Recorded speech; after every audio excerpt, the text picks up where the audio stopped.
Good morning, good morning, good morning, good morning, and welcome back to my channel, y'all. Thank y'all so much for tapping back in. Thank y'all so much for tuning in to see what I have to say.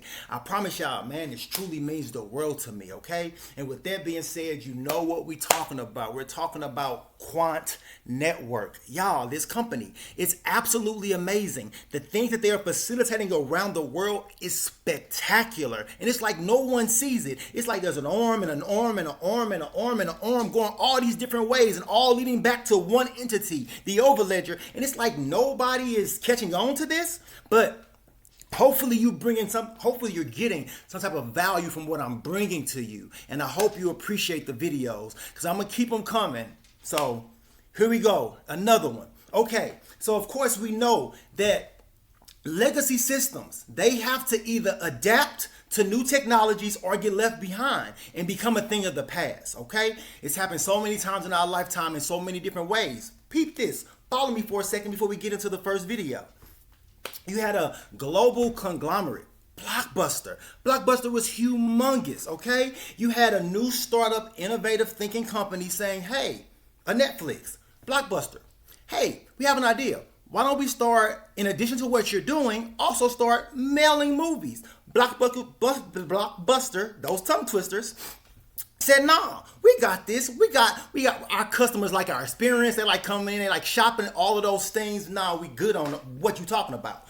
What happened? You see what happened. History shows you what happened. As Netflix innovated, hey, we're going to start offering services at home. People like that convenience. Anything that's faster, cheaper, and more convenient will always win in the end, okay? Because then Netflix then adopted again, because then you had things like Redbox come out. But then, so it kind of sort of stole some of Netflix line share because it's even more convenient. It's at a Walmart. I can just drop it off when I go to the store. But then Netflix had the ultimate thought. Let's start streaming. It's simple, it's convenient, and it's right there in their homes. They don't have to do anything but just click. That's why they are who they are today. Netflix. Understand what I'm saying. The people at the top know that they have to shift and innovate. Because if they don't, they'll get left behind. And with that being said, we're going into our very first video. It is a video from a MasterCard executive. There are certain key phrases that he keeps saying in these videos. Things like interoperability. Things like overlay. Follow what I'm saying. Things like costly and complex. These are all talking points from Quant Network. And I will prove this to you. Follow me. And a working group that they worked with MasterCard. Follow me, okay? Because before industry is ready for a solution, they have to let the problem be known. And right now, the problem is not having access and operability to be able to move and shift when they need to move and shift, okay? The setup is happening. Quant Network is going to be humongous. Follow me. Payment systems with a real focus of opening access to as many participants as possible to drive innovation and competition, but also interoperability. But continuing, which is very important in our mind, is safety and security, resilience, and also scalability, because we're seeing transaction volumes grow, and being able to keep up with that capability is very important. We will see that in enhancing our cross-border interoperability to make it seamless transactions to customers so they can see predictability will be a very big key one. Opening our systems, which I just briefly mentioned, around bringing in as many participants as we possibly can, reducing those barriers of entry, and then overlay services, really using the ISO 20022 data, and also looking at how we can use AI and the advancements of AI to help that. Navigating those priorities during 2024 will be critical. All right, well, thank you very much for bringing us up to date. You've highlighted some significant developments there, and cross-border interoperability. I know that's one of your hot topics and one we discussed in the past, EVA Day. Yes. So let's talk more on that then. What's changed since we last spoke to you about that? So since EBA Day, we spoke a lot about the challenges, the legal frameworks, the technical standards, governance that needs to be across those, plus some of the technical capability that's required.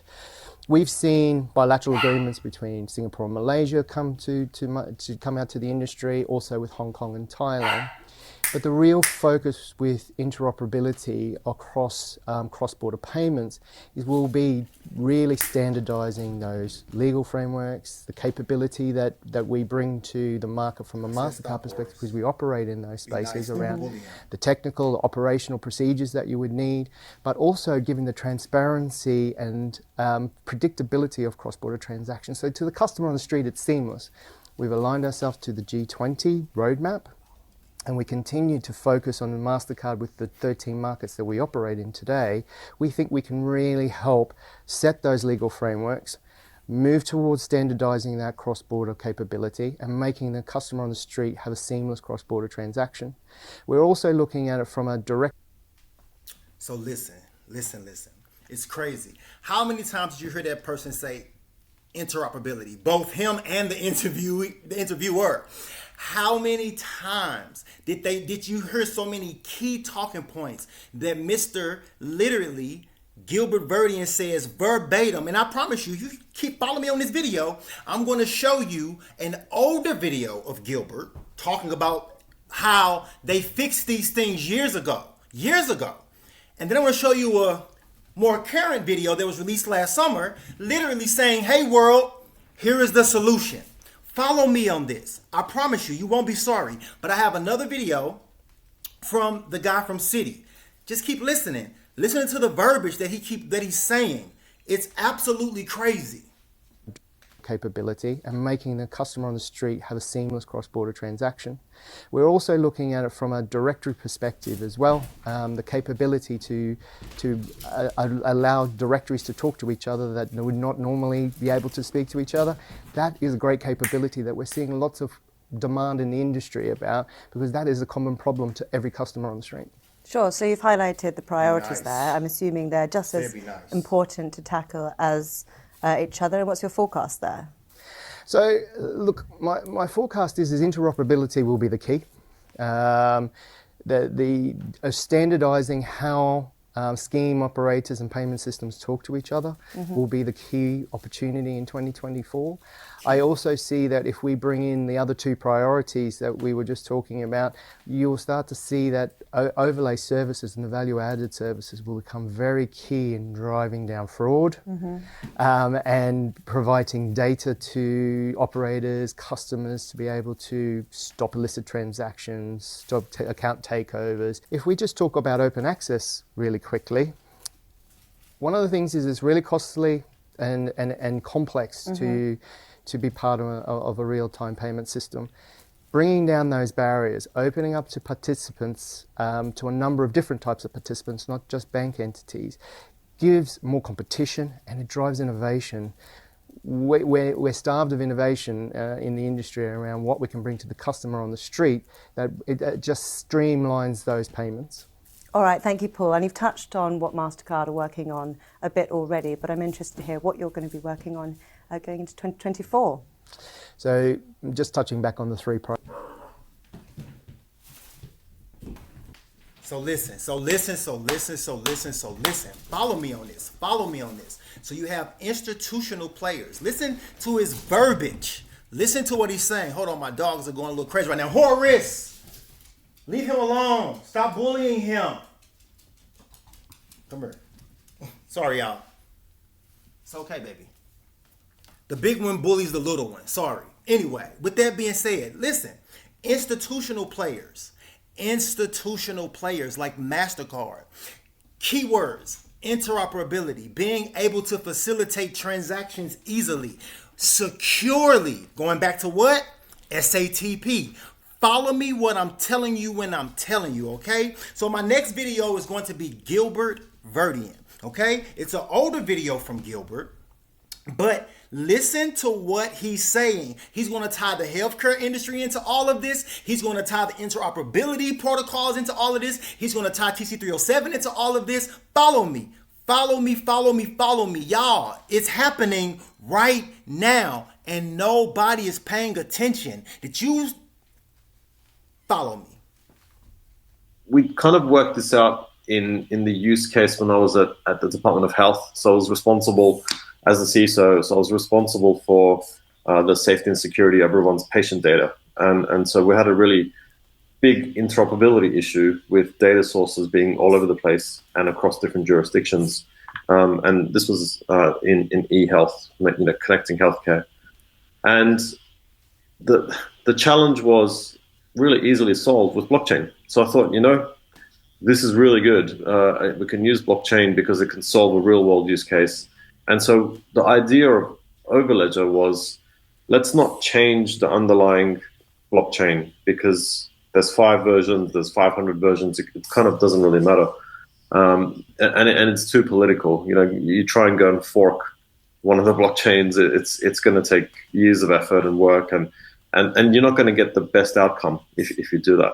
So rather than forcing everyone to adopt the way you want blockchain to work, why not impose a neutral way and let your technology work with any blockchain? So we did the reverse. And working with, I used to work at HSBC, we had a similar issue. The technology in the back end, it costs a lot of money to run. It costs, billions of dollars. You can't go as a company, even IBM can't go to HSBC and say, you need to change your back end and it has to work to the IBM way. They're just going to go, thanks, but no thanks. We won't do that. So we wanted to create the layer and the abstraction that sat on top of blockchain, which didn't make anyone change anything. It just carried on as is, but it provided that overlay on top and it gave you the way to do interoperability. It's really similar to the way the internet does routing and TCP/IP. So we took a lot of the learning from our experience working with the internet from the early days and apply that to blockchain technology to provide a very open, flexible way for people to connect blockchains, but also have all the blockchains connect to existing systems. And that's quite important because, as I said, you can't ask a government or a company or anyone to completely change everything just for you. You have to do it the other way around. So that's how Overledger was born. And out of the idea, it also led to creating the ISO standard. So I founded that because of this idea, and now we've got about 7 different work streams tackling how we can all, as a society, standardize blockchain to benefit everyone. And we've got 40 countries working on it at the moment. So it's quite a big global effort. And the next ISO meeting is going to be in May, so everyone's going to come here, which is going to be quite exciting. Did y'all hear what that man just said? Did you just hear what Gilbert Burdian just said out of his mouth?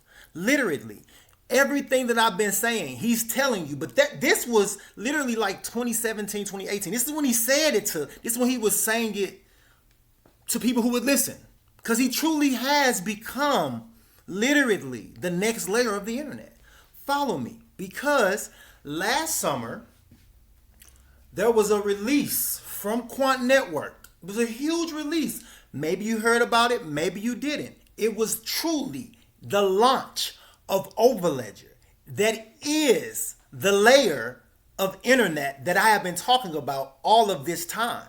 They launched it last summer. It is already live. It is already active. It is already doing what it's doing. Onboarding your traditional players. Follow what I'm telling you when I'm telling you, because anybody that has business and commerce don't want to be left behind. And if they don't adapt to the next layer of the internet, they have no choice but to be left behind. Think about even during the dot-com bubble. When all of these companies moved online, it made things extremely convenient. But at the same time, what happened to your malls? They all started to slowly die, because as things become more convenient, they become cheaper, people will adapt and adopt to that. It's inevitable, and they know it. And what's better than sending money instantly with almost 0% of a transaction fee?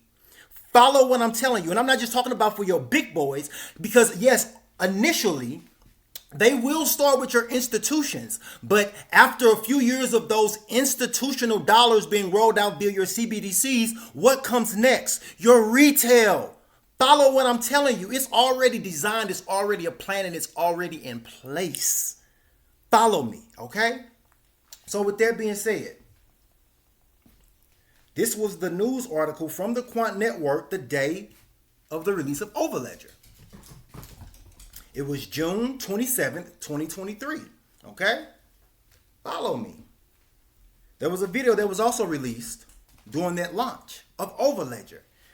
Listen to what he's saying, the solutions to all of the problems, all of those things that man was talking about from from MasterCard, all of the costly and complex and all of the problems with interoperability and all of the things. Listen to everything, literally, verbatim. That was the problem, and we are the solution. We are the standard for enterprise. Come on, we're ready for you. Follow me. The current form of money that we have today is obsolete. We've been using the same system for centuries. What we need is a new form of money that is fit for the future. We believe that blockchain technology is the future of finance, bringing trust and transparency to any transaction. In payments, its programmability allows banks and payment firms to innovate for their customers. While in capital markets, tokenization of all kinds of asset classes is connecting issuers to deep pools of entirely new investors. The impact of blockchain to finance is actually just as big as the impact of the internet to society. It really is transformative and changing the entire underlying architecture and the infrastructure of what we use today. Blockchain allows us to have smart money. Smart money allows us to program new types of logic, new types of functionality into money to do things that is really fit for purpose for the 21st century. But there's a problem. Blockchain is often costly and complex to implement properly, and most enterprises lack the specialist knowledge required. Each of the blockchain technologies is really complicated, and it's quite a niche skill, right? They were only invented a few years ago. There's not millions of developers that know this. It's a new nascent technology that's hugely transformative, but difficult to integrate and difficult to bring into any financial institution. Its usefulness is undermined by a lack of common standards, the inability of assets deployed on one blockchain to run on another, and the fact that bridges between networks and poorly written smart contracts can be exploited. I founded Quant with the vision of really changing the entire architecture of our financial system. The pain points that everyone faced with blockchain technology was a barrier to its adoption. And so we set out very early on to remove all the friction, change all the perceptions of blockchain, and make it easy to integrate into any corporate or enterprise system. Until now, we've been applying our expertise. So y'all see what's on the screen. Y'all see what's on the screen. Come on. Come on. Come on. Standards, interoperability. Listen, the standards. Come on. The IETF is right there. They don't have to scream it from the mountaintops. They're not saying it with their chest out. They're just literally humbly saying, hey, these are the things that we have done. These are the things that we have facilitated. This is our new technology. We are the standard for the world to follow. Any institutional player that wants to be a part of the standard, you go through our rails via our documents of TC307 that your governments have built. Until their now, laws we've been applying off our of. expertise in standards, Follow me. This is interoperability, crazy. and The secure smart factual, contracts to a the few last part of that transformational video, projects. and then we gonna wrap this We've one up, worked on y'all. national Just infrastructure in follow Italy, me when I'm saying a about this cross-border company. payments I'm showing network in y'all Latin America, piece by and most piece, recently y'all, on Project this company Rosalind. and what they're facilitating. Project Rosalind is our It's collaboration incredible. with the Bank of England and the Oh. Bank of International Settlement to understand and test with the industry what a retail central bank digital currency looks like. On the infrastructure side, we hosted the blockchain. We built the smart contracts. We exposed the smart contracts to a kind of a back-end API. So there's the technical work. And we're also involved in kind of building the requirements, right? So we spent a lot of time in workshops with all of the other folks in the Nice. project, building out how should this work. So there's a lot of detail in that. So in terms of participation, we put a lot of expertise into the project, we put a lot of experience into the project, and then we did all the technical work as well. What we learned was there's a way we can make money, a digital pound, for example, smart. We saw firsthand participants like the Central Bank of Canada, Amazon, Barclays, MasterCard use this innovative escrow technology that we built to create new types of payments and new types of flows. We're proud to announce that the same interoperable technology, the same expertise in blockchain and secure smart contracts, the same commitment to security and resilience that has underpinned all of our work to date is now available to anyone with the launch of Overledger platform. So y'all, come on. Available for anyone with the launch of Overledger platform. Come on, y'all. Can you wake up and see what's being put right in front of your face? Because they letting us know. Because one thing all of these entities going to be able to say is, hey, we've been telling you this for years. It's not our fault you didn't capitalize off of the information that was freely given to you. Follow what I'm telling you. This company is amazing. What they're facilitating is amazing. And any traditional player, whether it is a bank, whether it is an investment firm, whether it is Walmart, because VeChain, Walmart China, follow me. This really is happening, y'all. It really truly is happening. And nobody's paying attention to the most incredible opportunity that any of us have seen in decades, because it takes decades to change out a financial system, especially one that has been in place for as long as this one has been in place. The last upgrade was 40 years ago. Think about that. Think about what I'm telling you right now. And they're literally, think about this. HBAR has a 100-year roadmap. Think about that. This company has the foresight to think out, we're trying to plan out 100 years. We want to be a staple. They talking like Hershey 118 years old. You're talking like the DuPonts. The DuPonts, that company is so old, it's older than America. The DuPont, that company gave George Washington, and I'm going to say this and I'm going to get off of this. George Washington was supplied gunpowder to fight the Revolutionary War against Britain, and the company he got the gunpowder from was DuPont. Think about how long that money is. And think about how they have had to shift and change so many times to stay as relevant as they are today. Because that is money following money, and money knowing, hey, as technology advances, if I don't advance, I'll be like my other counterparts that didn't advance, and I'll be left behind. Quant Network is incredible. And what they are doing around the world is spectacular. Tap into what I'm saying. And with this being said, thank y'all so much for tuning in. Thank y'all so much for stopping by to see what I have to say. Because truly, your time is truly the only currency that you have. And thank you for choosing to spend it with me. I appreciate you. I love y'all from the bottom of my heart.